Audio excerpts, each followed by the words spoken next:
Olá, pessoal!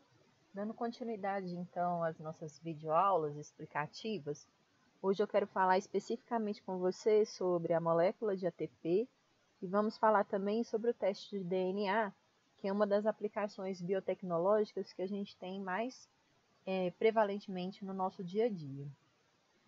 Quando a gente fala do ATP, o ATP é a adenosina trifosfato. E essa é a principal fonte de energia, né, para as nossas atividades celulares. Então, eu costumo me referir assim, todas as vezes que eu dou essa aula presencialmente. Se eu quiser fazer uma compra no Brasil, eu vou ter que recorrer principalmente ao real. Por que o real? Porque o real é a moeda, né, oficial do Brasil. Pode ser que eu consiga fazer alguma transação comercial no Brasil usando dólar? Sim, dependendo da instituição, eu vou conseguir fazer essa transação comercial usando o dólar. Mas, preferencialmente, as transações comerciais no Brasil, elas se dão usando do real, que é a nossa moeda oficial. Para a célula, a moeda oficial dela é o ATP. Ela pode utilizar outras formas de energia? Pode. Mas na grande maioria das vezes ela vai pegar a glicose, ela vai pegar o lipídio, o aminoácido, e ela vai transformar esses constituintes inicialmente em moléculas de ATP, para aí sim usar o ATP como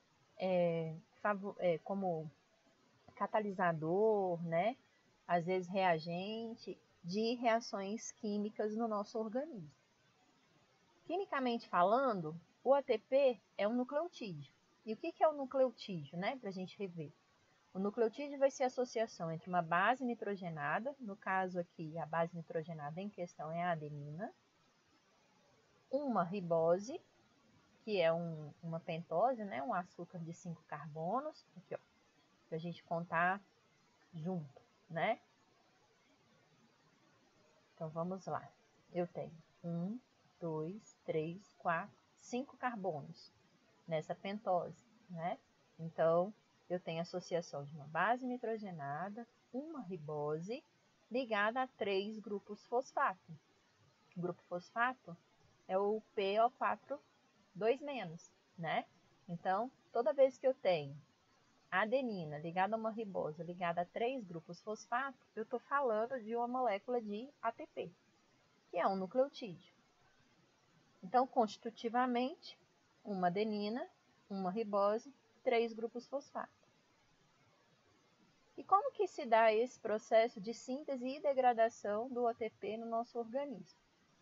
Todas as vezes que eu tenho uma molécula de ATP no meu organismo, então, ó, adenina, ribose, 3 grupos fosfato, se eu precisar de energia para uma determinada reação metabólica, eu vou quebrar essa ligação que existe entre esses grupos fosfato, eu libero essa energia e produzo a adenosina difosfato.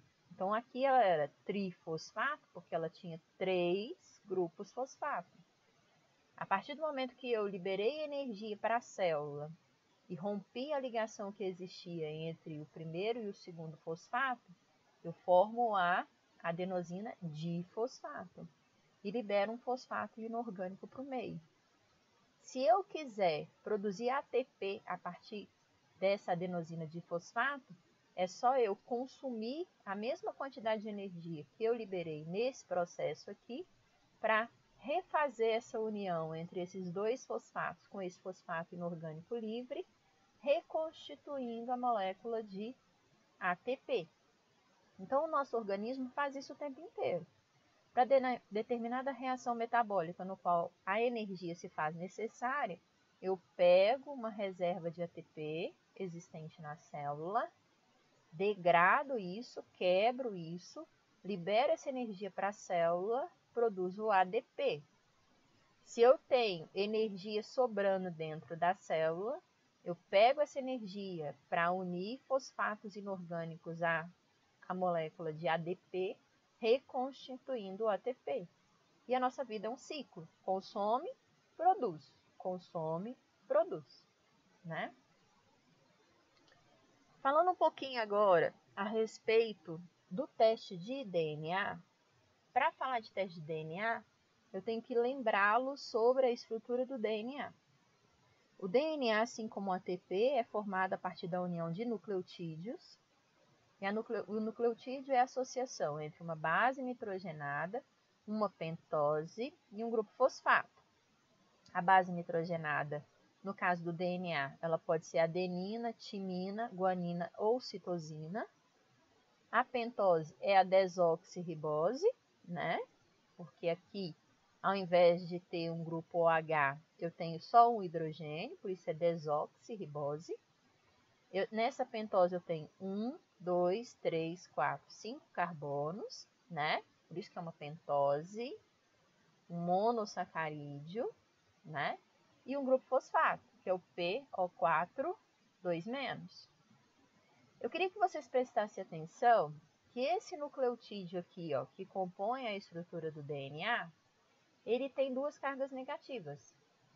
E essas duas cargas negativas acabam atribuindo uma carga negativa à estrutura do DNA. E essa é uma propriedade que vai ser de extrema relevância na hora que eu estiver fazendo um teste de DNA.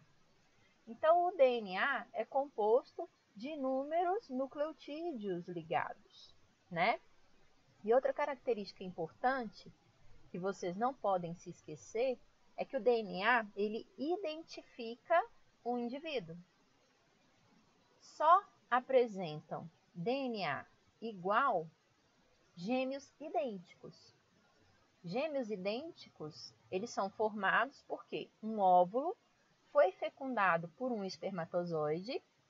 Durante o desenvolvimento embrionário, esse óvulo cresce mais do que o esperado. Para que a célula não perca o controle do processo, o que ela faz? Ela divide aquele zigoto formado em duas massas. Como elas derivaram do mesmo óvulo e do mesmo espermatozoide, essas duas massas, esses dois zigotos, eles têm a mesma constituição genética. Então, se eu quiser fazer uma identificação de DNA, eu não consigo distinguir a amostra que veio se eu estiver analisando gêmeos idênticos. Gêmeos idênticos, do ponto de vista genético, são iguais. Esses indivíduos são clonais. Geneticamente falando, o DNA deles é igual, né?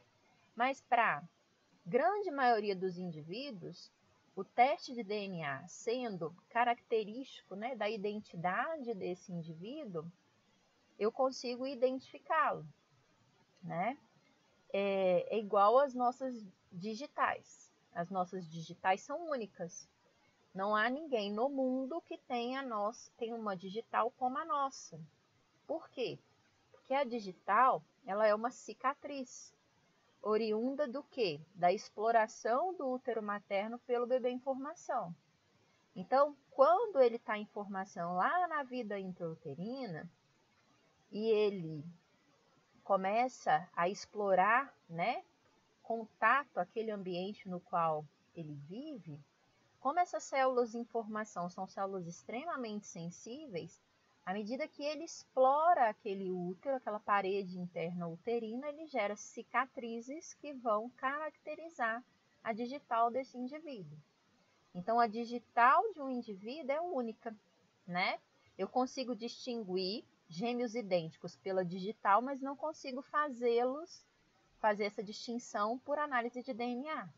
Porque do ponto de vista genético eles são iguais, mas do ponto de vista de exploração do útero materno, cada um explorou a sua maneira, ok? Vamos falar então um pouquinho a respeito do teste de DNA. Ele tem por finalidade identificar pessoas, e não só pessoas, organismos, né? Eu posso identificar um vírus, eu posso identificar uma bactéria, um fungo, um protozoário, uma planta, uma pessoa, um animal qualquer, fazendo uma análise do DNA, né? Então, são inúmeras as circunstâncias nas quais a gente pode fazer uma análise de DNA com a finalidade de tentar identificar um indivíduo. Então, só para a gente contextualizar, dentro da nossa atualidade, a gente tem inúmeras estratégias que estão aí disponibilizadas no mercado para a identificação dos indivíduos que estão acometidos pela Covid-19, né? A mais sensível e adequada forma de identificação é chamada de PCR. O que é a PCR? A PCR é a reação em cadeia da polimerase, que nada mais nada menos é do que um teste de, no caso, RNA, porque o COVID é um vírus de RNA. Então, eu vou analisar o RNA para verificar se aquele RNA isolado daquela amostra é do COVID-19.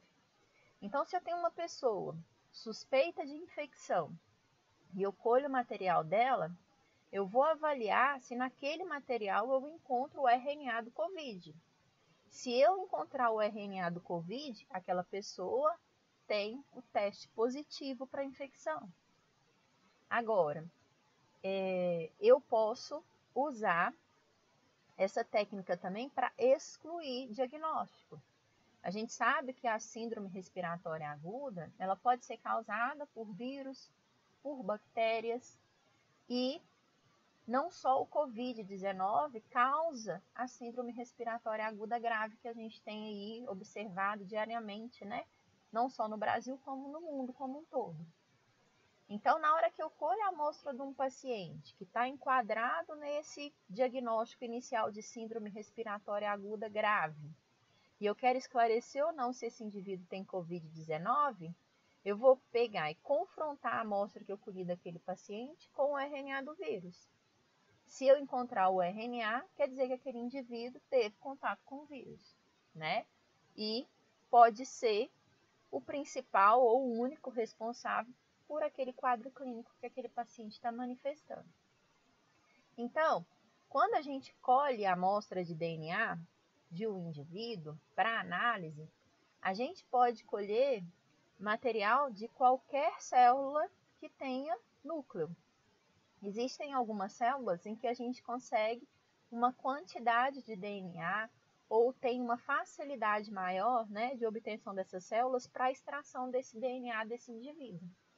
Então, é muito comum vocês verem, né, nos vídeos, a coleta de material, nos filmes, as coletas de material a partir da passagem de um swab. O que é um swab? É um cotonete estéril, né? Então, eu passo aquele swab na parede interna da bochecha desse indivíduo e eu colho, né, células ali da mucosa oral que se desprendem, né, diariamente, naturalmente, para fazer a extração do DNA total desse indivíduo. Ou eu posso fazer análise de DNA de saliva, ou de sêmen, ou de fio de cabelo, né? Então, as fontes desse material para análise são inúmeras. Em laboratório, o que a gente faz? A gente vai fazer a extração do DNA total, né, daquela amostra, e aí a gente vai somar esse DNA aos nucleotídeos, às enzimas necessárias para a realização desse processo de amplificação, ou seja, de aumento da quantidade de cópias desse DNA.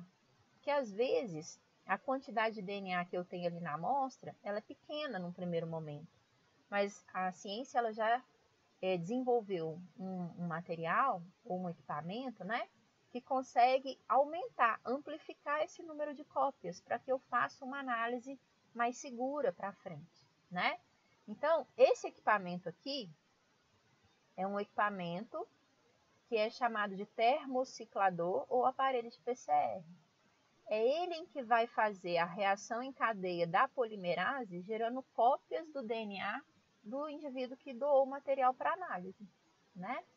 Então, eu vou, tá vendo essas plaquinhas que estão aqui? Podem ser maiores, menores, dependendo do número de análises que você estiver fazendo.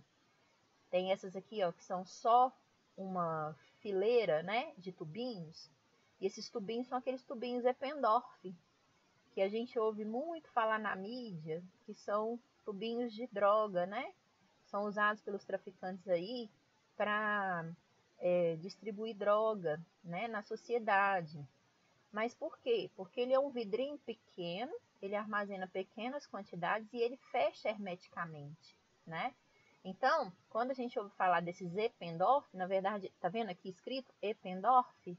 Eppendorf é uma marca, é igual Bombril. Toda vez que a gente fala Bombril, vocês não pensam automaticamente em palha de aço? Então, quando você pensa em Eppendorf, você está falando dessa marca aqui, e as pessoas associam, né, diretamente a esses tubinhos aqui, ó, que são usados em laboratório para análise de DNA, né? Então, eu colho a amostra do paciente, faço a extração do DNA total, distribuo, né? Cada pocinho desse aqui, ó, cada tubinho desse vai a amostra de um paciente, né? E aí eu coloco isso aqui no meu termociclador. Nesse caso aqui, é uma máquina que consegue fazer um conjunto maior de reações ou um conjunto menor de reações. Eles são independentes, eu posso fechar essa tampa e trabalhar só com esse lado, ou eu posso fechar essa, ou se eu tenho um grande número de amostras, eu vou usar os dois lados do equipamento, né? Depois que eu disponho, então, esse material aqui dentro, tá vendo que o profissional aqui tá usando jaleco de manga comprida, luva. Provavelmente, se esse material for humano ou patológico, né, um vírus aí, ele deve estar usando máscara também, óculos de proteção. Aí ele coloca esse material aqui dentro desse equipamento, fecha essa tampa. Nesse computador aqui ele vai programar a reação, quantos ciclos ele quer que aconteça, né? Então, quanto maior a quantidade de DNA que ele quer ao final do processo, maior o número de ciclos, maior o número de reações que eu vou favorecer. Então, eu consigo controlar a ocorrência dessas reações aqui. Esses protocolos eles são definidos, geralmente por quem trabalha o material, né? Seja o DNA desse vírus ou o DNA dessa espécie, se for uma análise de DNA da espécie humana. Então, são protocolos internacionais, então eles são divulgados amplamente na comunidade científica, deixa a reação acontecer. Depois que eu tenho, então, esse DNA, que inicialmente estava em pequenas quantidades, amplificado, o que é essa amplificação? É aumentar a quantidade de material disponível para análise, eu vou fazer a revelação. A revelação eu faço nesse equipamento aqui, ó, aplicando essa técnica que a gente chama técnica de eletroforese. O que é esse equipamento? Aqui é um desenho esquemático. Eu vou produzir um gel. Esse gel é um gel que tem a consistência de uma gelatina. Pode ser um gel de agarose ou um gel de poliacrilamida. Nesse gel, eu produzo esses pocinhos aqui, ó. São todos na mesma altura e com a mesma profundidade. Quanto maior o número de análises que eu tenho para fazer, maior o número de pocinhos, ou seja, furos nesse gel que eu tenho. E esse gel, ele vai ser, né? Primeiro ele é preparado, aí eu coloco ele aqui, disponho ele aqui nesse equipamento. Cada pocinho, eu vou colocar as amostras que eu quero analisar. E vou deixar sempre um pocinho para eu colocar aquilo que eu chamo de amostra controle. Controle positivo e um outro controle negativo, para eu me certificar que eu não contaminei a amostra ao longo do processo. E aí, eu disponho, então, as minhas amostras para teste, meu controle positivo ou meu controle negativo. O controle positivo eu também posso chamar de padrão, muitas vezes. E eu vou submeter esse gel a um campo elétrico. Então, tá vendo aqui, ó, que ele está ligado através de fios aqui, ó, a um gerador, né? E olha que interessante. Do lado de cá, eu tenho o polo negativo, que eu chamo de cátodo. E do lado de cá, eu tenho o polo positivo, que eu chamo de anodo. E aqui eu tenho uma solução tampão, que vai estar mergulhada nesse fio que vai conduzir energia elétrica e que vai então transferir também essa energia elétrica para esse gel e essas amostras que estão dispostas aqui. Quando eu ligo esse equipamento, o que vai acontecer? Na física, vocês já não aprenderam que polo negativo repele o negativo, polos iguais se repelem e polos contrários se atraem? Eu não coloquei aqui, nesses pocinhos, cadê o apontador? Nesses pocinhos eu não coloquei o DNA dos indivíduos que eu estou avaliando? E a gente não falou que esse DNA tem carga negativa? Quando eu coloco esse DNA com carga negativa próximo desse cátodo, que também tem carga negativa, essas cargas elétricas vão se repelir. E a energia elétrica vai então favorecer que esse DNA caminhe em direção ao polo positivo. Mas esse gel aqui, ele vai oferecer resistência para esse transporte dessas moléculas de DNA. Quanto maior for o fragmento de DNA, mais difícil vai ser para que esse DNA passe por esse gel. Vamos imaginar que microscopicamente esse gel é como se fosse uma rede de poros. Então, é muito mais difícil passar por esses poros se essa molécula de DNA for grande, né? Aí eu vou contar o tempo, vou observar essa corrida e eu tenho que desligar esse equipamento antes do gel acabar. Porque senão o DNA vai chegar aqui, ó, acaba o gel e ele cai na solução eletrolítica, né? A solução que é capaz de conduzir carga elétrica aqui. Então eu acompanho essa corrida, desligo isso e faço a revelação. Como é que eu faço essa revelação? Quando eu avalio esse gel, eu vou encontrar bandas que vão aparecer assim, ó, ou negras ou fluorescentes. Vai depender muito da técnica que eu vou usar para coloração, né? E aí, por exemplo, aqui eu tenho padrões de VNTR de 3 suspeitos de um crime em que foi feita a técnica de eletroforese utilizando uma gota de sangue. Então, eu tinha, provavelmente aqui o caso é uma suspeita de uma ocorrência de estupro, né?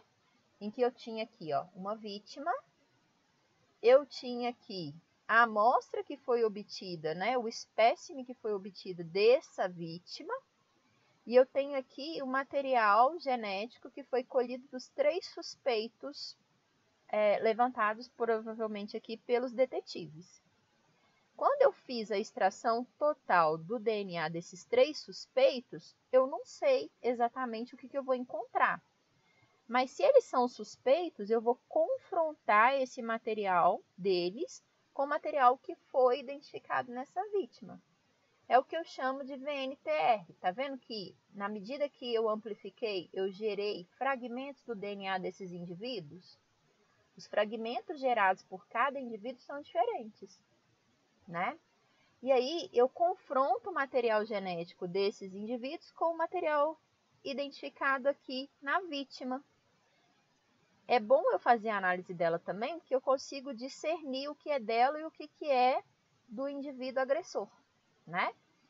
E aí, na hora que eu faço o confronto, ó, eu vejo que todos os VNTRs obtidos no espécime isolado da vítima, né? Por exemplo, o sêmen, no caso de um estupro, coincidem com os fragmentos gerados, com os VNTRs gerados pelo suspeito de número 1. E o DNA não mente.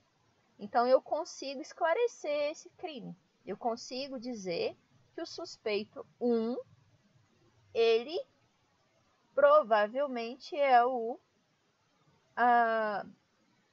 a pessoa, né, implicada nesse caso. Pode ser um estupro, né?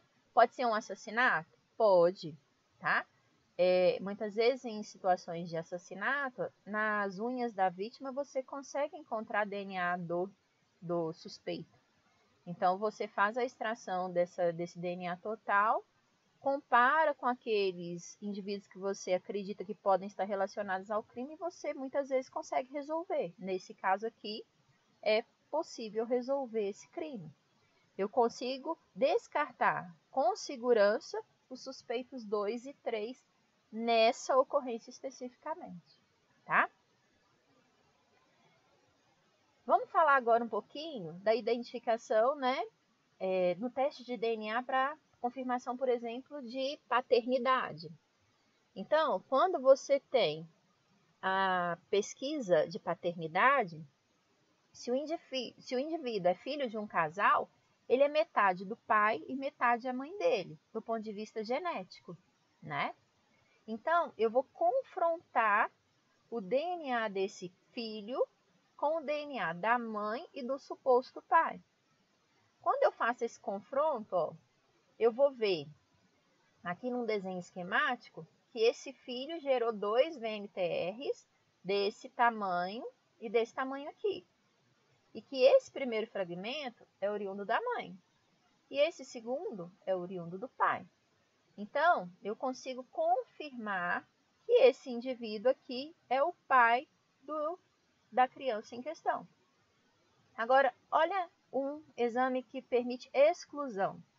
Eu tenho aqui os 2 fragmentos que a mãe possui, eu tenho aqui os 2 fragmentos que o filho possui. Eu consigo achar o fragmento que foi doado pela mãe, mas eu não consigo achar nesse indivíduo o fragmento do filho. Então, eu excluo que esse indivíduo aqui seja o pai biológico do indivíduo em questão, né? Um detalhe importante, lembra que eu falei que DNA maior tem mais dificuldade de passar e fica mais em cima no gel, e DNA menor vai correr o gel com maior facilidade? Eu posso afirmar que a mãe, ela tem um fragmento aqui muito grande, que ele tem muita dificuldade de correr no gel. Em compensação, esse suposto pai, ele tem fragmentos que são bem menores, que por essa razão percorrem o gel com uma velocidade, uma facilidade maior, por isso que eles estão mais embaixo, ok? Vamos fazer uma análise agora de um teste de DNA, teste de paternidade, né, real. Que a gente, quando vê desenho esquemático, igual no slide anterior, parece que vai parecer tudo bonitinho, né? Mas, na verdade, nem sempre é assim. Então, a imagem fica meio borrada, às vezes fica meio distorcida. Por isso que, em algumas situações, às vezes é necessário você colher nova amostra, tá? Então, aqui, ó. Mãe, filho, suposto pai. Eu vejo os 2 fragmentos gerados pelo filho. Eu vejo os 2 fragmentos gerados pela mãe, eu vejo os 2 fragmentos gerados pelo suposto pai. Bem, esse fragmento aqui, menor, está presente na mãe e no filho. E esse outro fragmento da mãe não tem no filho, ou seja, ela doou de baixo. Agora, esse fragmento aqui, esse filho tem que ter obtido, então, do seu pai, já que a mãe não foi a doadora, né? E aí, na hora que eu procuro nesse suposto pai, eu excluo essa paternidade. Esse indivíduo aqui não é pai dessa criança, né? Por quê? Porque a criança não apresenta compatibilidade genética com esse suposto pai, ok? É claro, gente, que aqui a gente está mostrando a análise de 2 fragmentos só. Numa análise de DNA real, você avalia o DNA total do indivíduo. Então, você vai avaliar um número, né? Ou um número de características muito maior, tá? Vamos lá, então. Então, eu tenho aqui uma família, né? E aí, eu tenho a mãe, eu tenho filho 1, filho 2, filho 3, filho 4 e o suposto pai. O que eu posso afirmar? Com certeza, tá? O filho 2, o filho 4 são filhos dessa mãe, ok? Por quê? Eles compartilham fragmentos de DNA, ok? O filho 1 e o filho 3 também são filhos dessa mãe. Da mesma forma, eles compartilham DNA. Ah, então eu e meu irmão podemos ser filhos da mesma mãe, mas A gente geneticamente é diferente, mas similar à nossa mãe? Sim, tá? Então, olha só, o filho 3, ele herdou da mãe esse alelo aqui, esse DNA. O filho 4 herdou esse de baixo, que o filho 3 não tem. Então, eu consigo confirmar que todos esses filhos aqui são filhos dessa mãe. Agora, eu vou fazer a mesma análise confrontando todos eles com o suposto pai. O filho 2 e o filho 4 são filhos desse pai, porque compartilham com ele material genético. O filho 3 e o filho 1 também são filhos desse pai, porque compartilham com ele material genético. Mas viram que dentro da mesma família, mesmo pai, mesma mãe, ou seja, os mesmos doadores, eu consigo combinações genéticas distintas, né? Então, por isso que em situações de saúde, em que a gente precisa, por exemplo, de transplante de órgãos, tecidos, às vezes é muito difícil você encontrar um doador compatível na família. Mesmo que seja seu irmão de sangue, sua irmã de sangue, não necessariamente ele herdou as mesmas características genéticas que você herdou dos seus pais, né? Então, por isso, às vezes, é mais fácil você achar um doador fora do núcleo familiar. Tudo bem? Então, é isso, pessoal, para a nossa aula de hoje. Eu espero que vocês consigam realizar todas as atividades que estão propostas lá no roteiro de estudos. E não se esqueçam de manifestar as dúvidas, seja através da live, seja através do e-mail que foi criado com essa finalidade, ok? Muito obrigada, continuem se cuidando.